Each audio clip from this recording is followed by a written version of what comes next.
அனைவருக்கும் வணக்கம். இன்றைக்கி நாம் வந்து பார்த்திங்கன்னா நாட்டுக்கோழி வறுவல் செய்ய போகிறோம். சரி வாங்க எப்படி செய்கிறதுன்னு பார்க்கலாம். முதல்ல நம்ம ஒரு பாத்திரத்தை அடுப்பில் வச்சுட்டு தேவையான அளவு எண்ணெய் விட்டுக்கலாம். எண்ணெய் நல்லா சூடானதுக்கப்புறமா அது கூட வந்து பார்த்திங்கன்னா நம்ம கறி மசாலா போட்டு கூடவே கொஞ்சமாக வந்து சோம்பு சேர்த்துக்கலாம். இப்போ நம்ம அது கூட வந்து பிரியாணியில் சேர்த்துக்கலாம். கூடவே நம்ம கட் பண்ணி வச்சுருக்கு சின்ன வெங்காயம் சேர்த்துக்கலாம். கொஞ்சமாக கருவேப்பிலையும் சேர்த்துக்கலாம். வெங்காயம் வந்து பார்த்திங்கன்னா நல்லா பொன்னிறமாக சேர்ந்து வர வரைக்கும் வதங்க விடுங்க.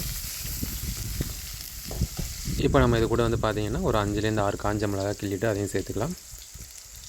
காஞ்ச மிளகாய் சேர்த்திங்க அப்படின்னா வந்து சிக்கன் வந்து சாப்பிட்றதுக்கு ரொம்பவே டேஸ்ட்டாக இருக்கும்.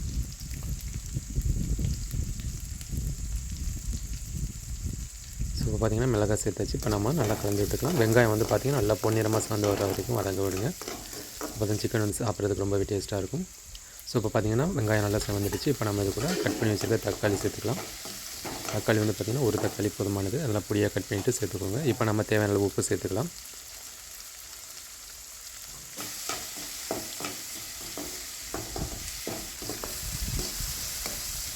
தக்காளி வந்து பார்த்திங்கன்னா நல்லா வதங்கட்டும்.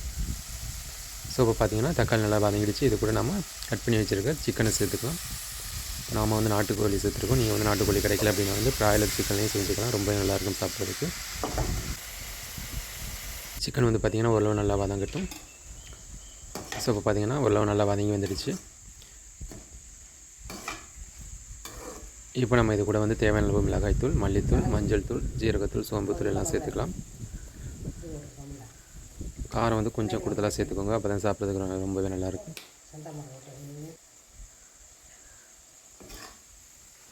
ஸோ இப்போ பார்த்திங்கன்னா மசாலா எல்லாமே சேர்த்தாச்சு. நல்லா கலந்து விட்டுக்கலாம்.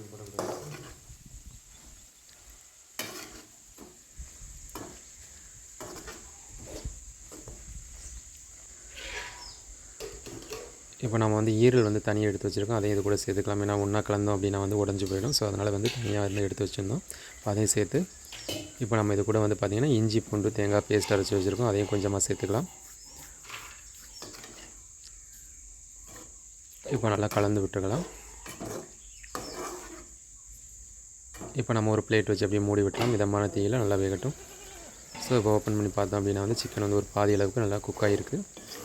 இப்போ நாம் ஓப்பன் பண்ணி அப்படியே கலந்து விட்டு மிதமான தீயில் வேக விடலாம்.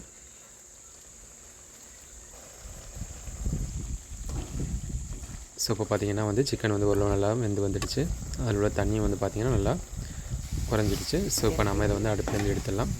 ஸோ இப்போ பார்த்திங்கன்னா ரொம்பவே டேஸ்டியான சிக்கன் ஃப்ரை வந்து தயாராகிடுச்சு. நீங்களும் உங்கள் வீட்டில் ட்ரை பண்ணி பாருங்கள். சாப்பிட்றதுக்கு ரொம்பவே டேஸ்ட்டாக இருக்கும். குழந்தைங்கள்லேருந்து பெரியவங்க வரைக்கும் எல்லாருமே வந்து பார்த்திங்கன்னா விரும்பி சாப்பிடுவாங்க. நாட்டுக்கோழி வந்து பார்த்திங்கன்னா ஹெல்த்துக்கும் வந்து ரொம்பவே நல்லது. நம்மளோட வீடியோ பிடிச்சிருந்தது அப்படின்னா மறக்காம நம்மளோட சேனலுக்கு சப்ஸ்கிரைப் பண்ணுங்கள். முடிஞ்ச அவங்களோட ஃப்ரெண்ட்ஸுக்கும் ஷேர் பண்ணுங்கள். நம்மளோட சேனலை தொடர்ந்து பாருங்கள். நன்றி.